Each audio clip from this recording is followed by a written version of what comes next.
what are some names that have stood out to you? For me, I think. Oh, my fault. I think I'm echoing. So far in the NBA draft, I think one of the biggest names who stuck out to me is. Hold on, I want to say his name right because I made a video about it. I think it's Taha Pettifor. I seen his clips. Like I was Yeah. obviously I live like in Georgia, so like Auburn's like really close. And we watched a lot of those games. So seeing him like kind of bet on himself and take the leap and decide to declare for the draft and seeing how he's performing there, like he's been playing absolutely amazing. Like, and shout out to Allen as well. He's been doing really good coverage on Playoff LAL TikTok about like a lot of potential draft picks and their stock going through the camp and stuff like that. But yeah, he looked nice, like marking a 42-inch vertical, had 20 plus points in a game.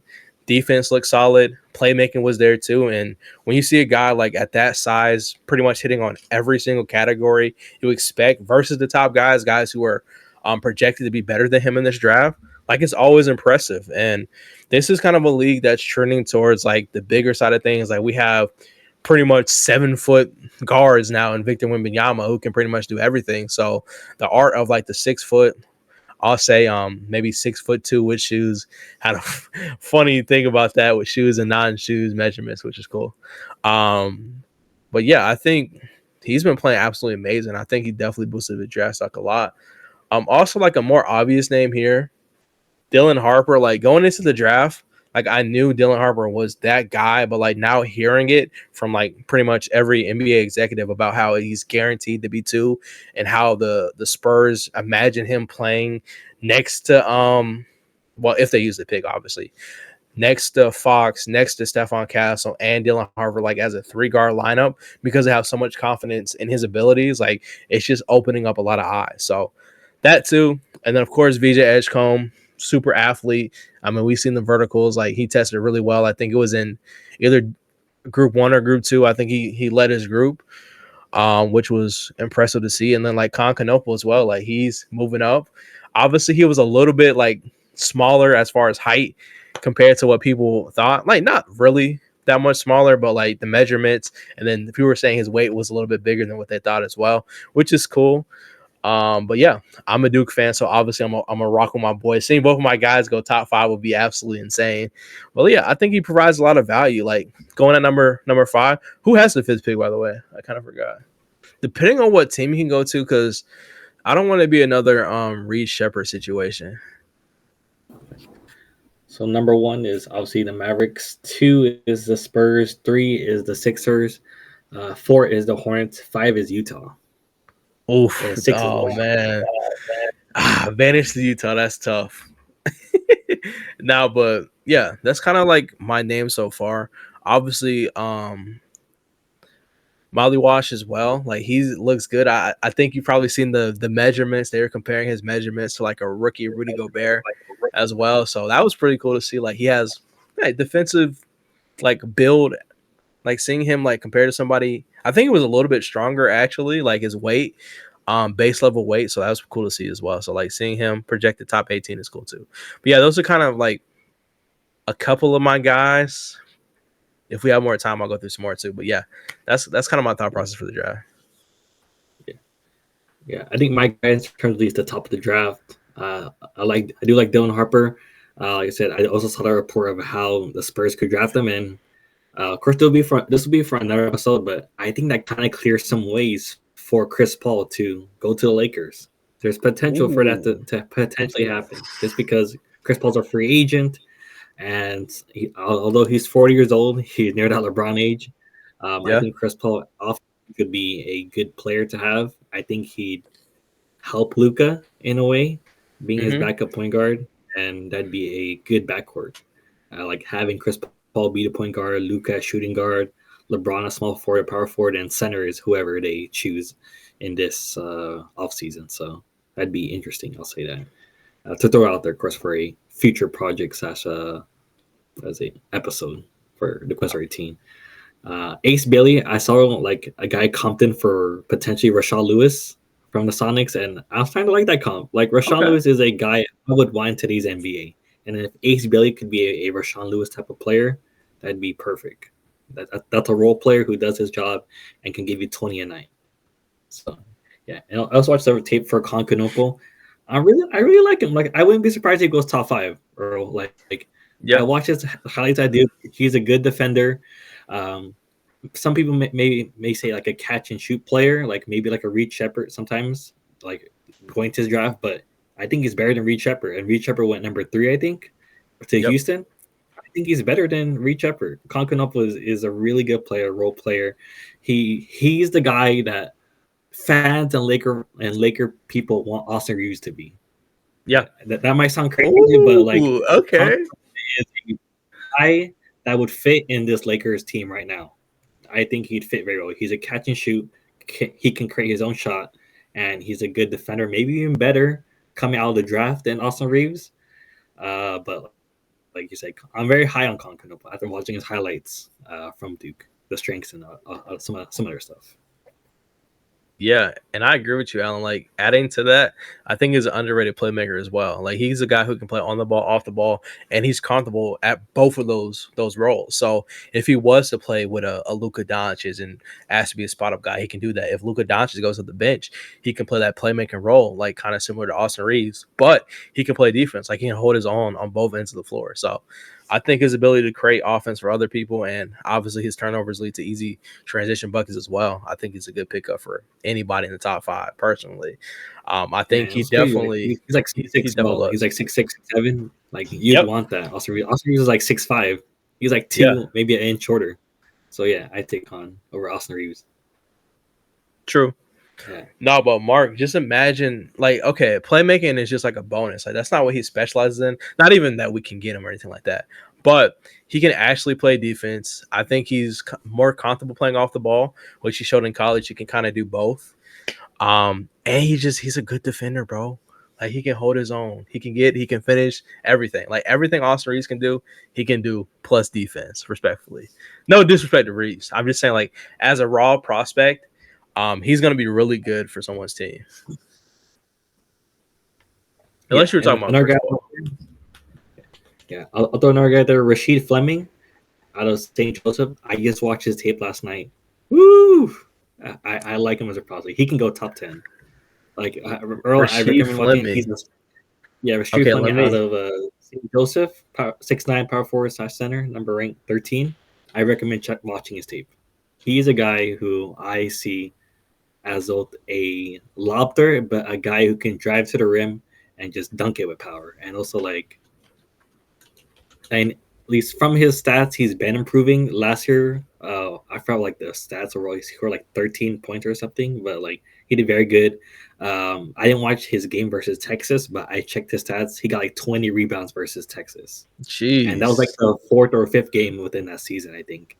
So Yeah, it's that's like, kind of crazy. man, Rasheed Fleming has potential, and he's only like a junior. He's like was it like 20 something years old. Yeah. I think he's a guy who's rising up my stock. I recommend watching his tape. He's a very good player for a power forward. I would like him on the Lakers. I'll just say that. Just like I Purple like it, Haze. man. Yeah, I'll definitely. I already opened a tab with Rasheed Fleming on my computer, so we will be checking that out later. But yeah, like I said, Taha Pettiford out of Auburn. Remember Earl summarizing that he's been rising his stock. He was like a mid 40s player, but he definitely could be a first rounder with how he played. His day one scrimmage was great. Day two scrimmage was not the greatest. He wasn't the standout guy, but I think that's fine. Yeah. I don't think that a guy should stand out in both games. I think that he should stand out one game and have a role player type of game when it comes to day two scrimmages for certain players who did stand out. For that one, another guy I recommend watching is Yaxel Lendenberg out of UAB. I saw a report as well. He could maybe stay and go to Michigan. I think he could transfer there, but I highly recommend checking his tape. Shout out to was it like No Ceilings NBA? They posted a highlight clip. I watched it like 2 months ago, and I saw Kyle Kuzma, but better. Whoa. Okay. And that might sound crazy. Kyle Kuzma is a crazy guy, and like I said, he's primarily a shooter. But I saw some Kyle Kuzma, but better. Like he's a guy who, if you throw him with LeBron James, I think that'd work well. Like if we saw Kyle Kuzma with LeBron James, I think Yaxel Landenberg would work well with LeBron James, in my opinion. So yeah, I recommend checking it out. Carter Bryant is good too. Arizona, a young player, small forward, freshman, could be a good player. I'll say that. Jace Richardson is good. I'll say that. I did like him. He's only 180. I saw. Was it from at least from this page right here? Decent player. And then some guys who's been rising. Colin Murray Bowles, outside Carolina, has been rising. Noah Peta from France, he did good in the recent international game that people are raving about. I'll go through like some quick names here. Miles Bird out of San Diego State. I recommend checking out his day 2 scrimmage highlights for that one. Good player who could find a role on today's NBA, who could be a late first rounder potentially. And like I said, we'll go into the 40s now, which this will be a one where the Lakers, in my opinion, have to trade into the 40s. I feel like they have to. Yeah. There's some guys who can get to 55 or they can potentially get on two ways, but 40s is where the area would be a sweet spot. This is a draft where the 40s area, second round, late first would be very good for some teams, like the Lakers or some other ones. And the 40s is good. Danny Wolf is a late first rounder who could maybe go into the 20s. Some people had him earlier projected to the 40s, but I think he could definitely be a late first rounder, be in the 20s. So we'll have to see what happens with that. He would be a player if like the Lakers trade Austin Reeves away and got like into the 20s or even got to the 30s. I'd be fine with that. I think Danny Wolf would be perfect on the Lakers. Ooh, I've been hearing a lot about Danny Wolf to the Lakers. Like, okay, so where do you think Danny Wolf falls in the draft?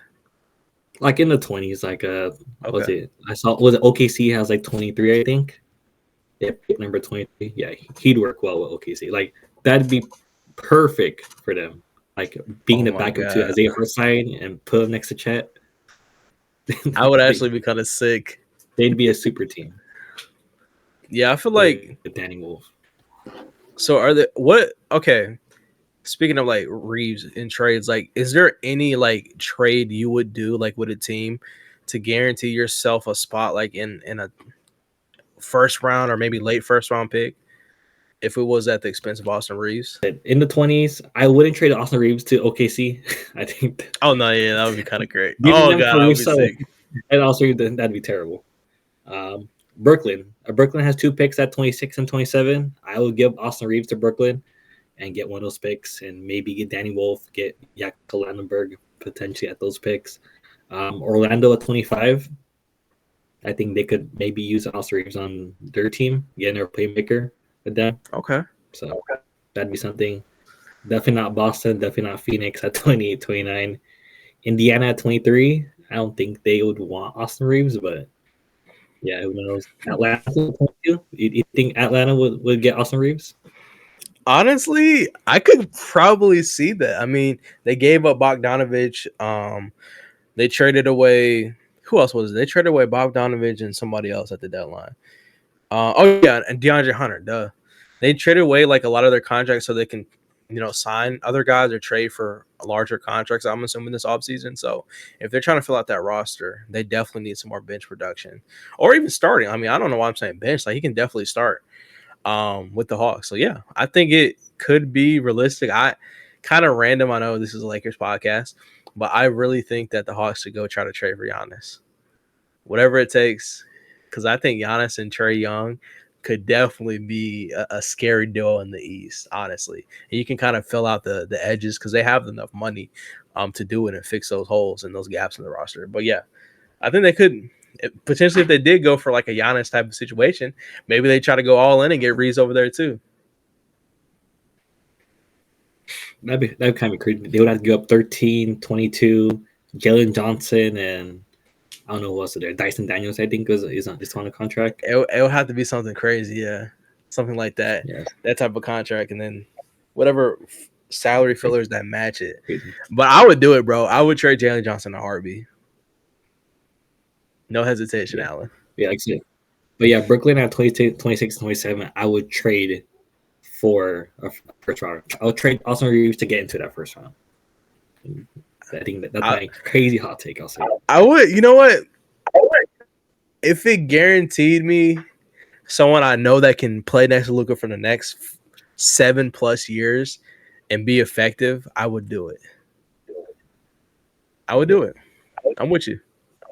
Like if was it like their queen out of Maryland, if he drops somehow low into the 20s, potentially. I wouldn't trade Austin Reeves or Jay Richardson or Carter Bryant.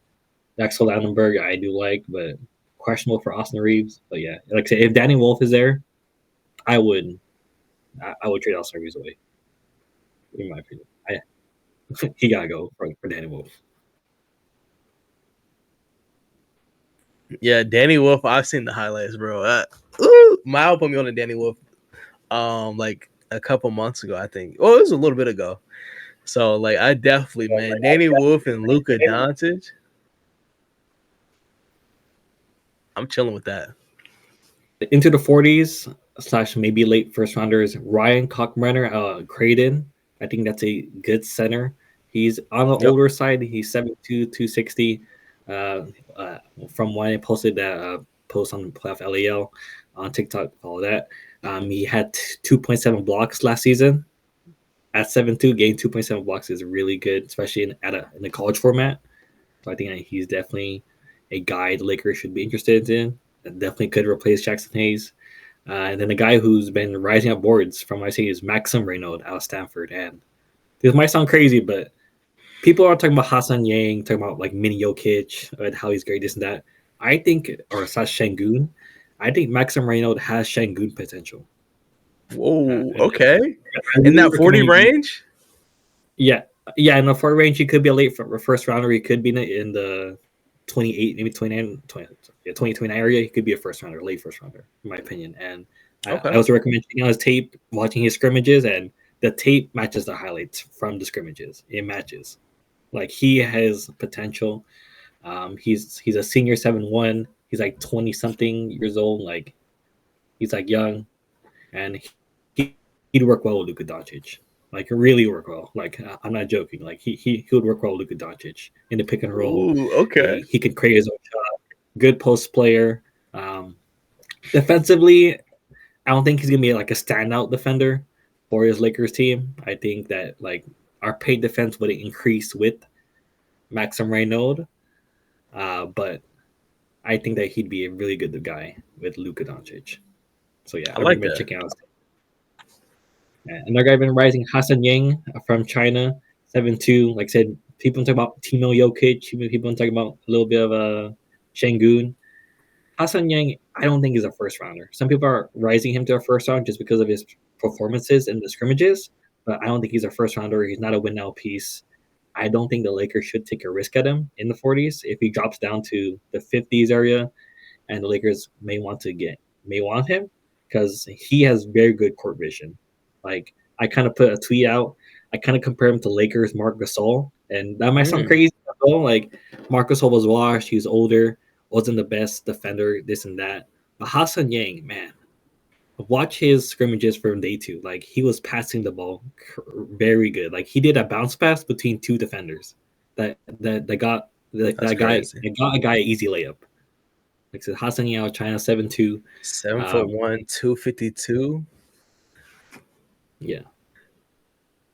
That's a 9'3" Yeah, that's insane. But yeah, like I said, Hassan Yang is a guy I would be interested in for the Lakers at the 40s area.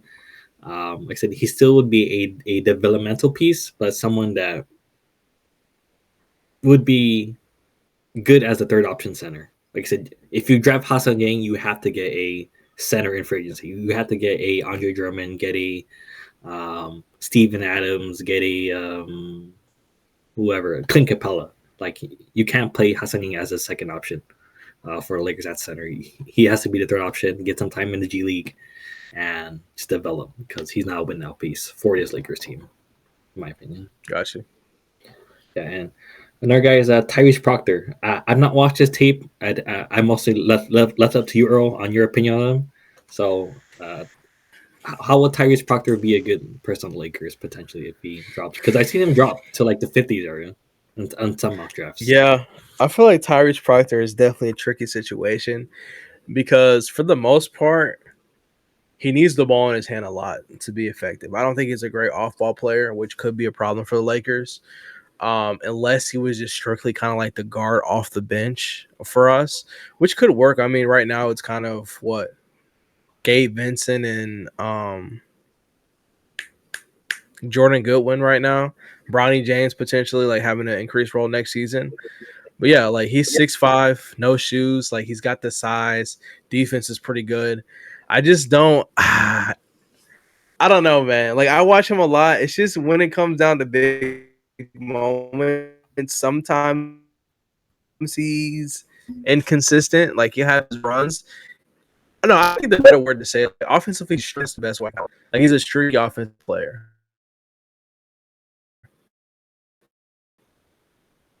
So that's kind of my thing. So yeah, so that's kind of my thoughts. Could he fit on Lakers? Maybe so. I think it just depends on who else we have on the roster.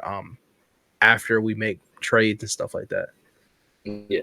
Another new guy from icing who could be in the 50s as well as Sion James. I saw him in the NCAA tournament. He did good, but I'm not sure about him yet. I watched some of his highlights. What are your thoughts on Sion James as a wing? He's still a little bit underdeveloped in my opinion. I think Sion James, he's very athletic. He has no problem kind of getting to the paint whenever he wants to. But like as far as like his build, he's 6'6", so he plays more like a forward. But for a forward in the NBA, he's kind of small. I don't think he's like the best shooter in the world too, which could be a problem, especially on this team. Yeah, I should play at Duke. Like he's really athletic. He's a guy who's gonna get into the crowd. He can finish. But I don't think he fits for this roster, Allen, though, and what we're trying to build. What's up, Q? Appreciate you, bro. All right, bro. Be safe, man. Have a good day. Yeah, but as far as Sion James, I probably have to pass Allen for this team, respectfully. At 55, Lakers pick. These are key names that I recommend and do check on taping. We'll start off with Amara Williams out of Kentucky, and man, his passing ability, court vision, chef's kiss. Like I recommend watching highlights. Great passer, he worked well in the JJ Redick offense. He has very good bounce passes. He can. I don't say he can create his own shot, but he can drive towards the rim. And be a top of the key ball handler. I said, and be a good post player. It's hard to describe him, more or less to say. Like he's 7 foot, good. He averaged around like 11 points, got like nearly 8 to 7 rebounds per game, got like almost 2 blocks, I think, when he played in Kentucky. I think he could be potentially within a 55 area. He could be above that, potentially, or he sometimes could be a two-way player if a team does guarantee him. But like I said, the Lakers would be a good option for him. Amar Williams out of Kentucky. Yeah, I like that pick. I think for us, like prioritizing like youth, and pretty much two-way guys who can rebound as well. Like you said, good playmaking as well. I'm down for it, man. I think especially in those late 50s, the Lakers do have a history of getting very creative with their draft process, and also like our unsigned guys. I think we'll probably have a couple good one of those as well. Yeah. The next guy who's on there is Rocco Zizkarski from Australia, 7'4". He has that same ability like a Gobert, like a Serge Ibaka, and that he's a rim blocker. Like he's very athletic, shot blocker, a guy who's gonna be good defensively for the Lakers. Offensively, I have some questions. He can get you a putback dunk, rebound the ball, and do like the nitty gritty stuff. But like his main appeal is his defense as a shot blocker. And I think the Lakers could use some more shot blockers. We saw the experiment with Jackson Hayes. He stinks as a shot blocker. He can block shots, but like Rocco Zizarski from the tape alone is better. Like he's more athletic, 7'4", uses his length, very good. And just like, not say he's a guy that you can back down easily, but he's a strong fellow, I would say, for 7'4". At like, he's like 20 years old, I think. Very young. So he'd be a development piece. Like I said, same thing to Hassan Young, be a third option. learn from the veteran whoever the Lakers sign, and just be good. So yeah, Yeah, I'm down to like just draft a 7 foot plus dude just because I feel like one thing we've kind of done in the past is get like smaller size centers, and to Anthony Davis' complaint, he wanted to play next to somebody who was kind of big and specialized on defense. So, like you said, like as long as it's not like our main guy, I'm cool with it. And when we're talking about like late round picks, like in the 50s, I mean, assuming that they are going to be a backup or the backup. I think it's okay to take a risk like that for sure, especially if he has really good defensive upside.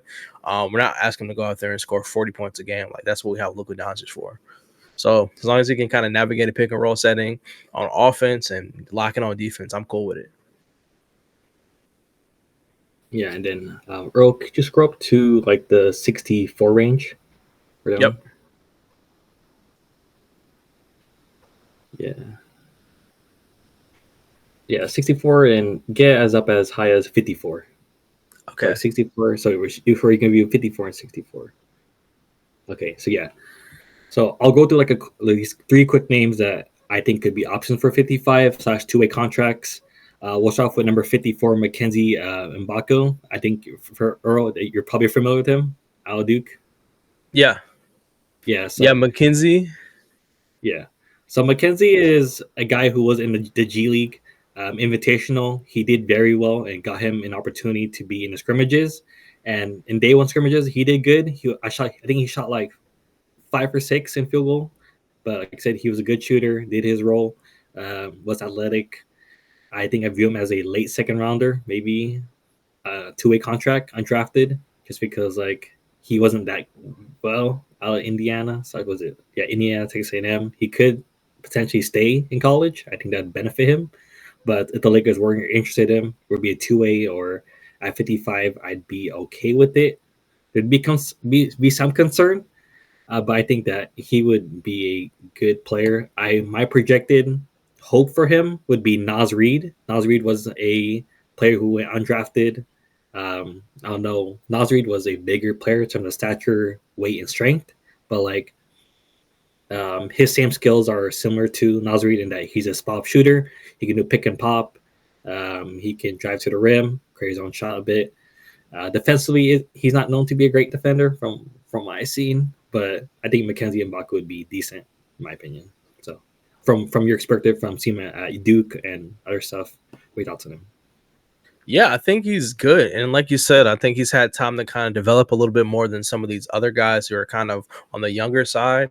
And at Duke, I feel like he was still kind of like a shell of his game. I definitely think he's expanded a lot more since then. And potentially, when you have Nas Reed type upside, I think it's pretty much kind of an easy choice to go with a guy like this. Either, like you said, if it's late round pick or undrafted guy, you got to take those risks. And that's what summer league's for, to kind of see what these guys have.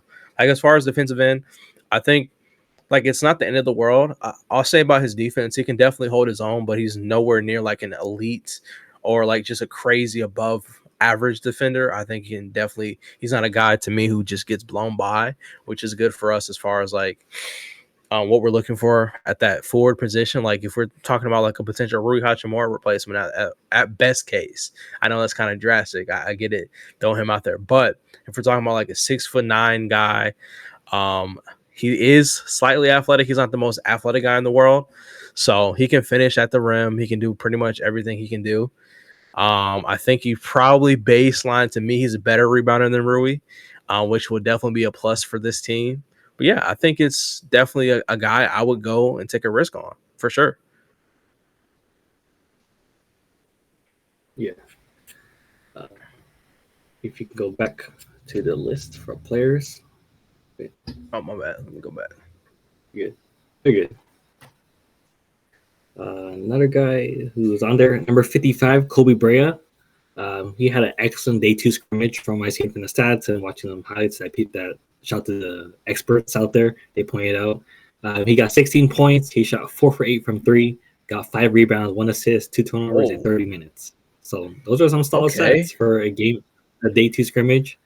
Like I said, I do recommend checking out his day two scrimmage. Check him out his highlights. I think that he could be option at 55. He's a guy that he's not gonna make the NBA due to like his all around skill still, but he can make the NBA due to his shooting. He shot 4 for 8. I liked his shot slash shooting.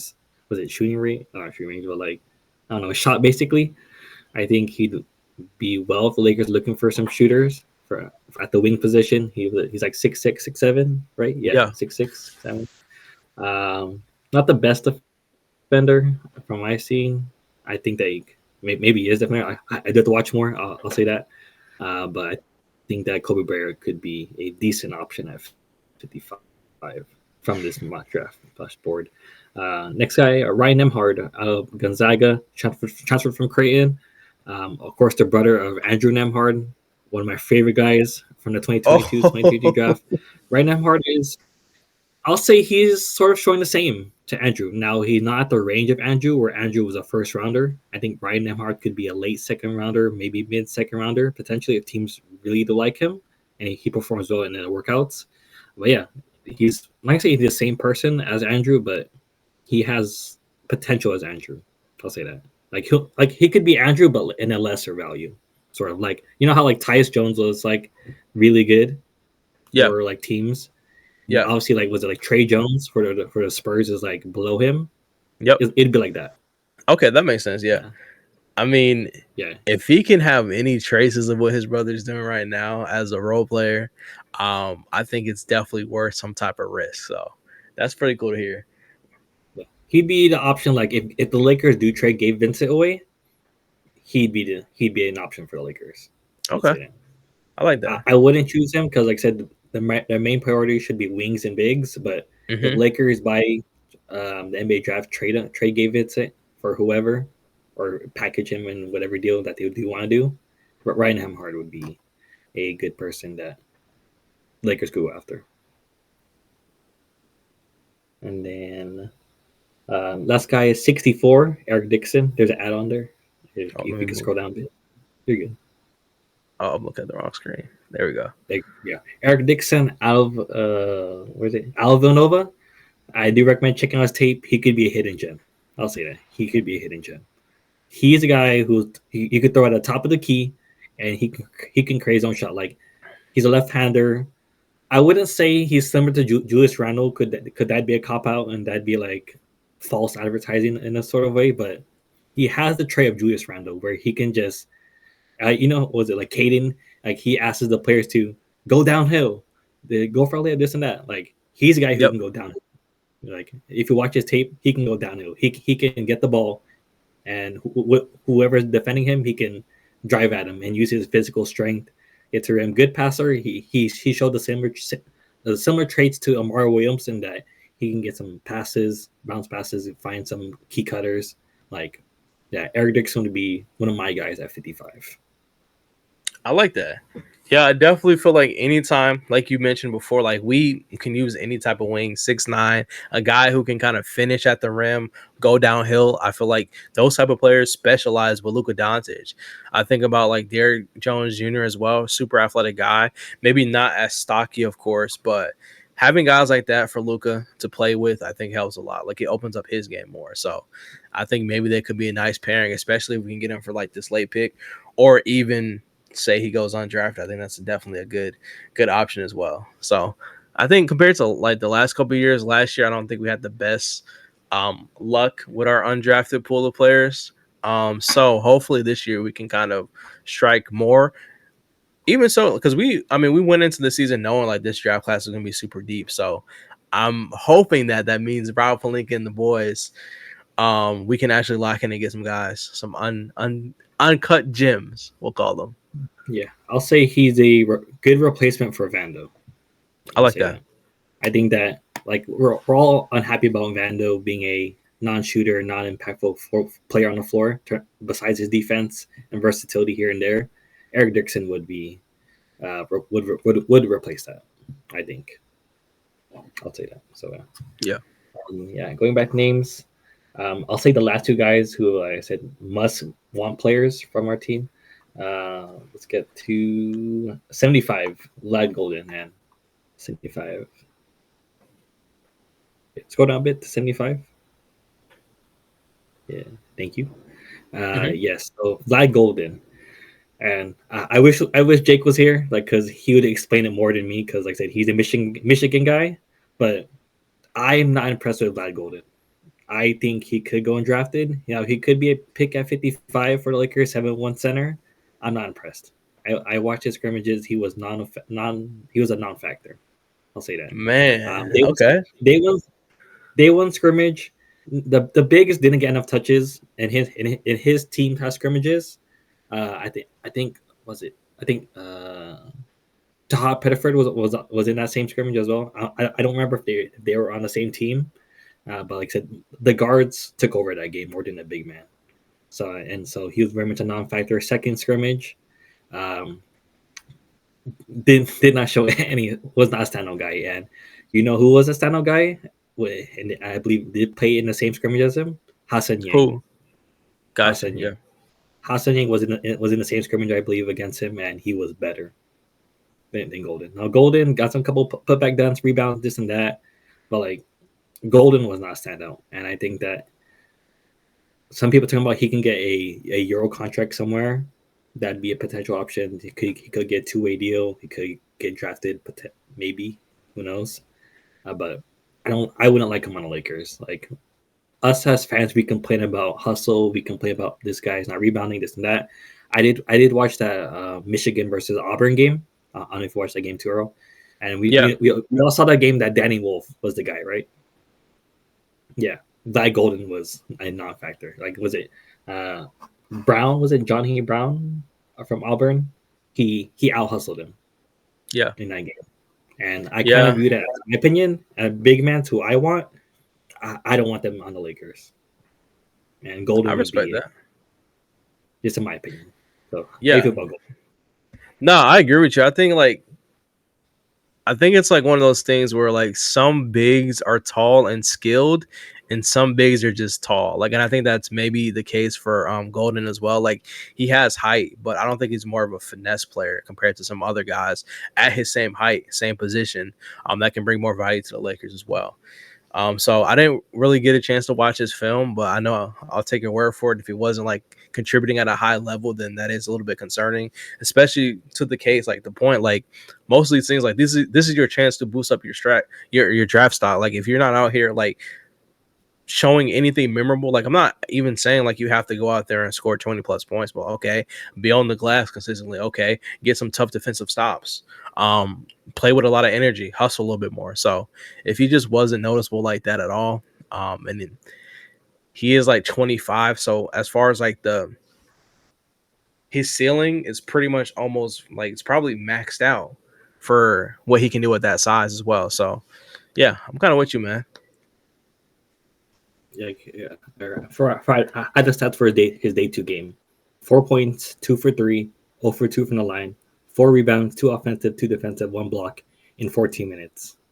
I know it's 14 minutes, but come Yeah, on, man. 4 points at 7-1. all you That's got to not do is put your hand up and score. that's just not good, man. And Hassan Yang in that game, he got like, was it like 16 points, 6 rebounds, and like 6 assists.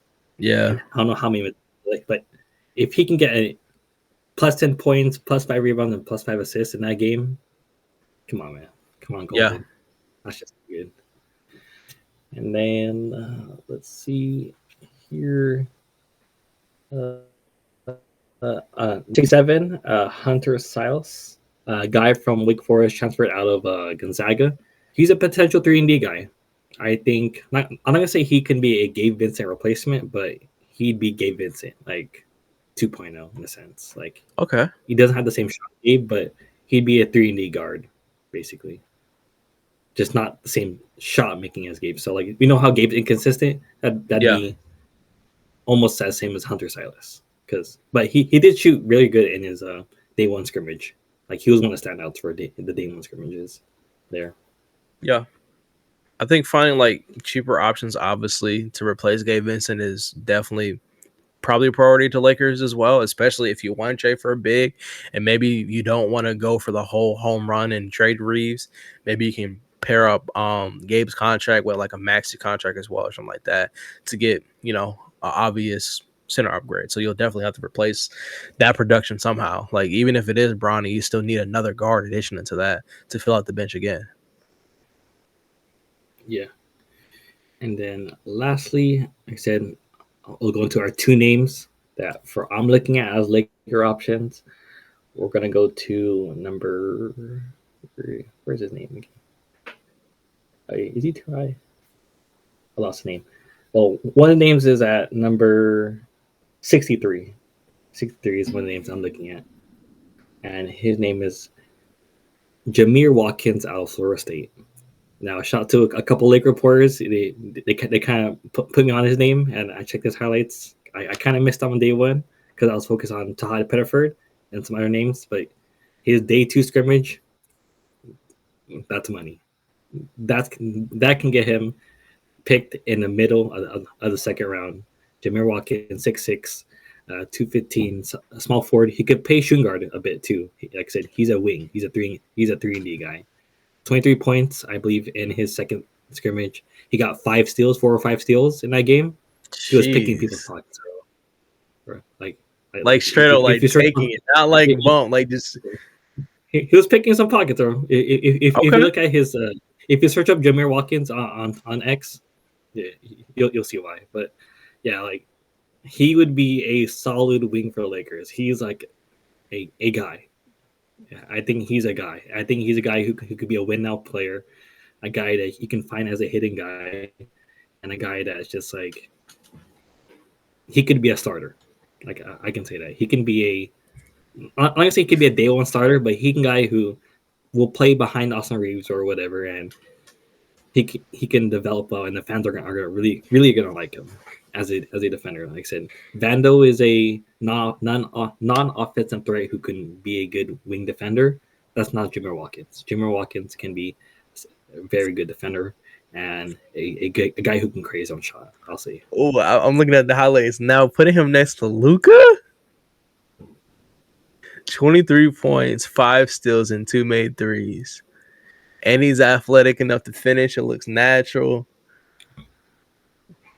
I don't know, Allen. That might be my top one now, man. Then there's some reports of him potentially like he could return to college, but like with his day two scrimmage, his size, length, and everything, he could be a pick in this year's draft. And if somehow if a team could convince him to be a two-way contract, that's even better. Yeah. But yeah, like 55, if you trade up, Jameer Watkins would be a solid player for the Lakers. He'd be amazing. I'll say that. He'd be amazing. And he's just picking up full court, just straight athlete. And he doesn't look like that awkward type build. You know what I mean? Like, no offense to like Jared Vanderbilt, because I think he's great.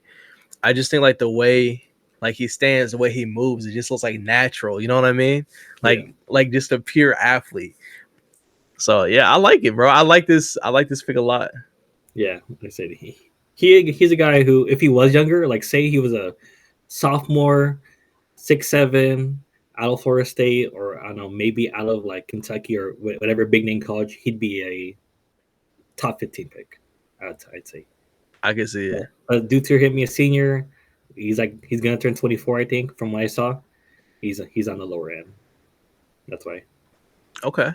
Yeah, I like it, man. Like back-to-back years taking kind of like older players. I'm cool with it. Yeah. And then the last guy, of course, it's a long podcast. Thank you, these people who showed up. You can check this out on replay. Everything going on. The last guy I do want to talk about is Yannick Konen. Yannick Konen, number 52. I forgot how to say his last name. It's like need something. Need Hauser. There you go. Need Hauser. Because he's from Switzerland. But yeah, Earl, look up at his highlights. This dude right here? Yeah. This guy is a replacement for Jackson Hayes and better. I'm putting my flag on the ground. He's better than Jackson Hayes, and he's only 22 years old. He's 2 years younger than Jackson Hayes. Straight up. Lob threat. And he's 7'1". Athletic. 7'1". He is a guy I would want the Lakers. Yannick Konen out of Penn State. Like he did great on both scrimmages, day one, day two. a couple putback dunks, a couple lob dunks, a couple blocks, this and that. Yannick Conan out of Penn State is my ideal target for the Lakers. He is my guy. Like shout Jumar Watkins, he could be great, but like in terms of big man and what at least my opinion needs for the Lakers and priority, Yannick out of Penn State is my guy for the Lakers. And if the Lakers had to trade up, give up Shake Milton, give up Gabe Vincent or whoever to get him, do it. Do it. Oh my Get goodness, this he guy looks so Lakers. athletic on the glass, on putbacks, contesting, long rebounds.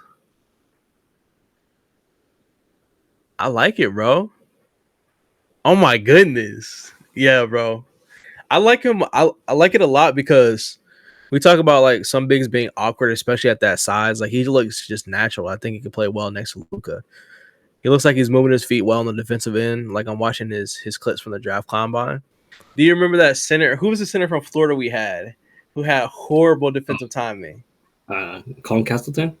Yeah, it's Colin Castleton. I was saying like he looks very well composed on the defensive end. Like it looks like his timing is there.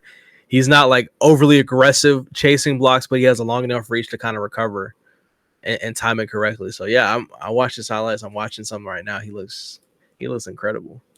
Yeah, like I remember watching like his college highlights, but also watching the scrimmage highlights. I don't know which one you're watching, his scrimmages or his highlights. I was watching his combine highlights. Yeah, his combine highlights. Yeah, check that out. Those are great highlights. He looks solid. Like he looks like in the flow of a game, he's not trying to do too much, but he's everywhere. If that makes sense, like he's active. I like it, bro. And he doesn't look awkward. Like we talk about how awkward Jackson Hayes is at times. Like he doesn't look like he's awkward. He looks comfortable playing his role. Like he's 7'1".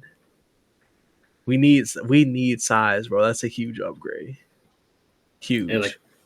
We talk about like we sort of said like most of the people who've been paired with Luka has been lob threats. Jackson Hayes, Derek Lively, Gafford, Yannick Conan would be a lob threat and a guy.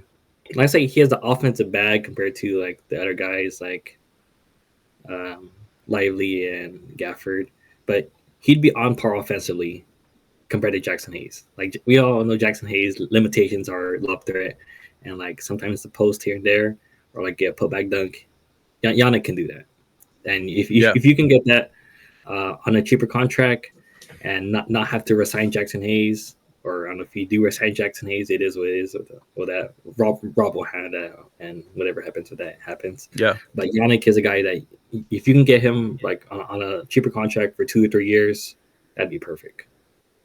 And by then he'd be like 25 and play next to Luka Doncic, play next to LeBron James, like.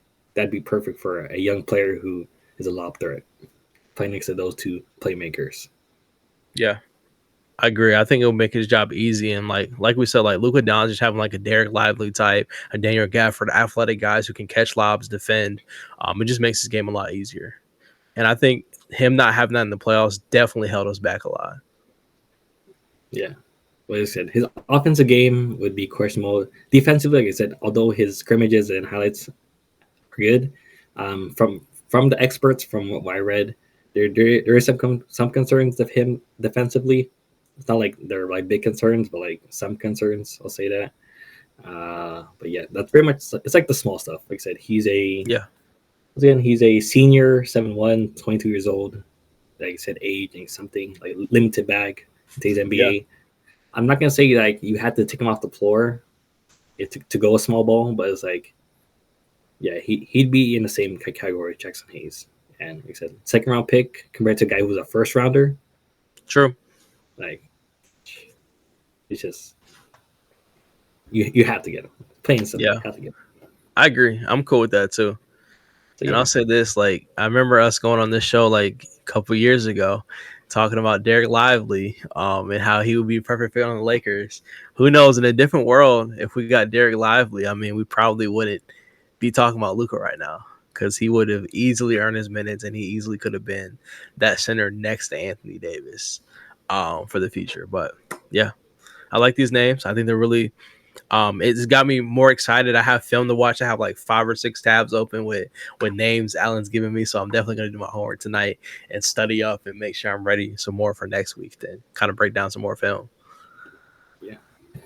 Quest for 18 Pod, we're back for the summer, and we were here to update anything, trade rumors, anything like that. I'm very excited. And as far as like this episode, I had a good time talking draft names. I definitely have more homework. Like I said, I got my tabs open of guys I have to watch, and I'm gonna do some more research on my end to see like who or other guys we can kind of slot in here as well. So yeah, have fun. I think for me, I'm very excited. I think Rob Pelinka has become very unpredictable now after the Luka trade. So who knows? Like Alan said, we could have a situation where we trade Austin Reeves and get ourselves into the wealthy crop of these good draft picks in this stack lottery this year. So I don't know, man. I don't know what Rob Pelinka is going to do, but if we can trade up a little bit in that second round, I think there's a lot of valuable names that we can definitely bring to this team who can make immediate impact. And then there's guys that can go undrafted that can be future pieces, assets that we can put on South Bay, let them develop and bring them up in the next couple of years. So